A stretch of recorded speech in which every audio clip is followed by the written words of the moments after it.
2025 թվականը տարածքային կառավարման եւ ենթակառուցվածքների նախարարության համար համակարգային փոփոխությունների, խոշոր ներդրումների եւ երկարաժամկետ ռազմավարական որոշումների կայացման տարի էր։ 2025 թվականին ընդհանուր առմամբ իրականացվել է 61 միլիարդ դրամի աշխատանք, ինչը աննախադեպ ծավալ է, պետական բյուջեից համաֆինանսավորվել է 33.2 միլիարդ, ինչը եւս աննախադեպ ծավալ է։ Աշխատանքները հիմնականում իրականացվել են ճանապարհների կառուցման, վերակառուցման մասով, մանկապարտեզների, ջրագծերի եւ նաեւ համայնքային նշանակության այլ ենթակառուցվածքների մասով։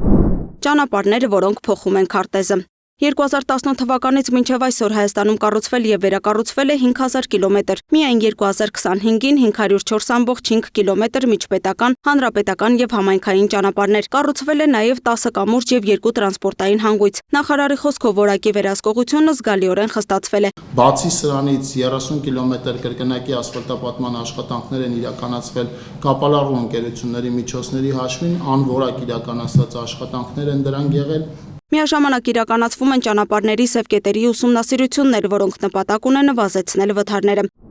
Հյուսիս-հարավ երկար ճանապարհ, բայց ռազմավարական առանցք։ Հյուսիս-հարավը շարունակում է մնալ գերատեսչության ամենաբարդ ու ռազմավարական ծրագրերից մեկը։ Խուդայթյանի խոսքով ծրագիրը դիտարկվում է որպես տարանցիկ, տնտեսական եւ անվտանգային կարևոր առանցք։ Կարևորվելու է որակի վերահսկողությունը։ Պետական լաբորատորիան ներգրավված է հյուսիս-հարավի գրեթե բոլոր ակտիվ շինհրապարակներում, թույլ չտալու նախկին տարիներին արձանագրված թերությունների կրկնությունը։ Տարածաշրջանային կապերի համատեքստում այն պետք է կապի Իրանի սահմանը Վրաստանի նավահանգիստների հետ, ստեղծելով Հայաստանի համար նոր լոգիստիկ հնարավորություններ։ Ըստ տարվա ընթացքում մենք ամբողջությամբ ավարտել ենք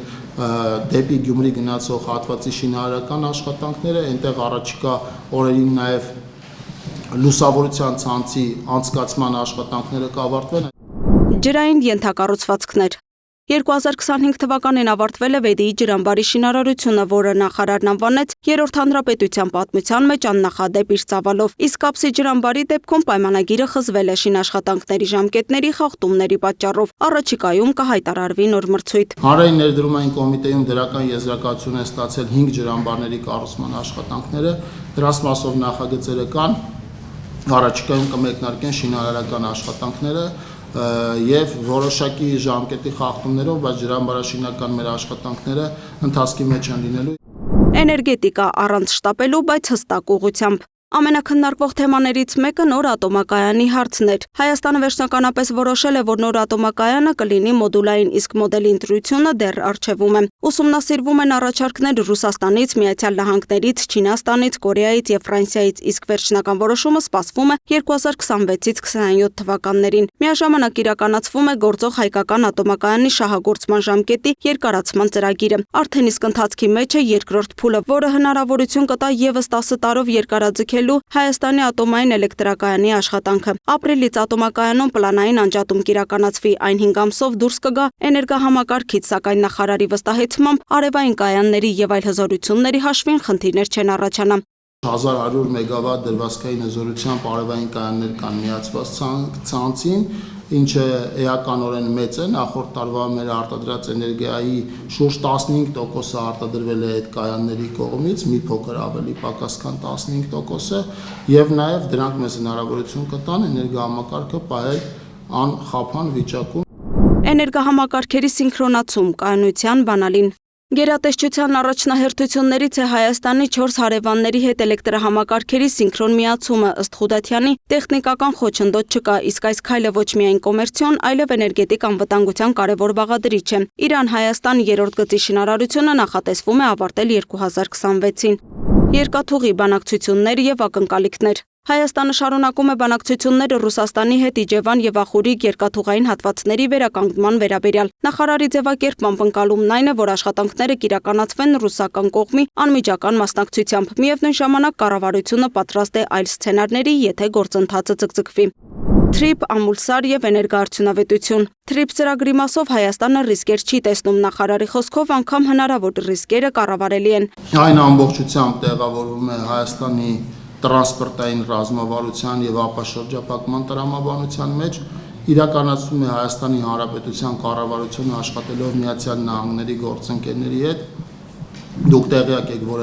դրա հետ պայմանավորված նաեւ ուրեմն կազմակերպություն է հիմնվել, որտեղ Հայաստանի Հանրապետությունը եւ Միացյալ Նահանգները ունեն մասնաբաժիններ, եւ այդ կազմակերպությունը առաջիկայում շարունակելու է աշխատանքը թրիփի իրագործման, այդ թվում նաեւ բուն շինարարական աշխատանքների մասով։ Էներգոարդյունավետության ծրագրի շրջանակում շարունակվել են բազմաբնակարան շենքերի, սոցիալական ենթակառուցվածքների, ջրամեկուսացման եւ էներգախնայող լուծումների ներդրման աշխատանքները, ինչը նվազեցնում է սպառումն ու բեռը էներգահամակարգի վրա։ ԵՍՊԱ-ին ավելի քան 50,000 տնային տնտեսություններում ունենք տեղադրված արևային կայաններ, այսինքն 50,000-ից առնվազն 34,555-ը ռենովացիայի ծրագրի արդյունքում են օգտվել։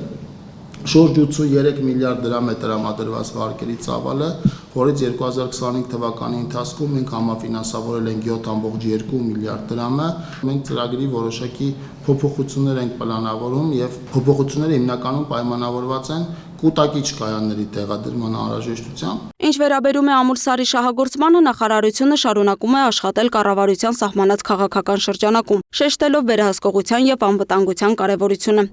Ավիացիա սև ցուցակ, բայց աճող թվեր։ Չնայած նրան, որ Հայաստանը շարունակում է մնալ ավիացիոն սև ցուցակում, ոլորտն առանձնապես չի տուժում։ 2025-ին ուղևորահոսքը դեպի Զվարթնոց եւ Շիրակ օդանավակայաններ աճել է 7,5, իսկ միայն Գյումրիի դեպքում 32,4%-ով։ Սա ըստ նախարարի բազավորման պայմանով սուբսիդավորման քաղաքականության եւ վիզ-էյրի մուտքի արդյունք է։ Մի քանի տարի առաջ իրականացած հիմնական խոշոր աուդիտի, որը պատճառ հանդիսացավ Հայաստանը հայտնվի ավիացիոն սև ցուցակում, այնտեղ արձանագրված 40 ուրեմն թերությունները վերացված են, բայց նաև ի հայտ են եկել նոր թերություններ եւ ավիացիոն կոմիտեն աշխատում է թերությունների շտկման ուղղությամբ։ Համայնքների խոշորացում, կառավարման որակի եւ ենթակառուցվածքների վրա շեշտադրում։ Խուդաթյանի խոսքով խոշորացված համայնքներում պետության ներդրումները դարձել են ավելի նպատակային, իսկ ենթակառուցվածքային ծրագրերը համակարգված։ Խոսքը վերաբերվում է Սյունիքի մարզին, խոսքը վերաբերվում է Լոռու մարզին եւ Վայոց-Ձորի մարզին։ Հիմնականում կմիավորվեն իրար գյուղական բնակավայրերից բաղկացած միավորված համայնքները։ Խոշորացումը հնարավորություն է տվել միայն համայնքային բյուջեի շրջանակում իրականացնել այնպիսի ծրագրեր, որոնք նախկինում պարզապես անհնար էին։ Ճանապարհաշինություն, ջրամատակարարման համակարգերի արդիականացում, մանկապարտեզների եւ մշակութային կենտրոնների վերանորոգում, ուղևորափոխադրում, աճող հոսքեր եւ նոր մոտեցումներ։ Ըստ Խուդաթյանի շարունակվում են հանրային տրանսպորտի երթուղային ցանցի ուսումնասիրությունները, նոր մրցույթային մեխանիզմների ներդրումը եւ անվտանգության պահանջների խստացումը։ Նպատակն է ստեղծել կանխատեսելի եւ անվտանգ ուղևորափոխադրման համակարգ, հատկապես խոշորացված համայնքներում։ Գեղարքունիքի մարզի հիմնական հատվածներում էլի մրցույթը ամփոփված է եւ այնտեղ արդեն գտնվում ենք 6 ամսյա մատակարարման փուլի մեջ եւ 2026 թվականի երկրորդ եռամսյակում մենք այդ ժամկետը ավարտած կլինենք եւ կարծում եմ, որ տրանսպորտային երթուղին Գեղարքունիքի մասում կշահագործվի նորմալ։ Լուսինե Գրիգորյան, Տիգրան Ղազարյան, Free News, Ազատ լուրեր։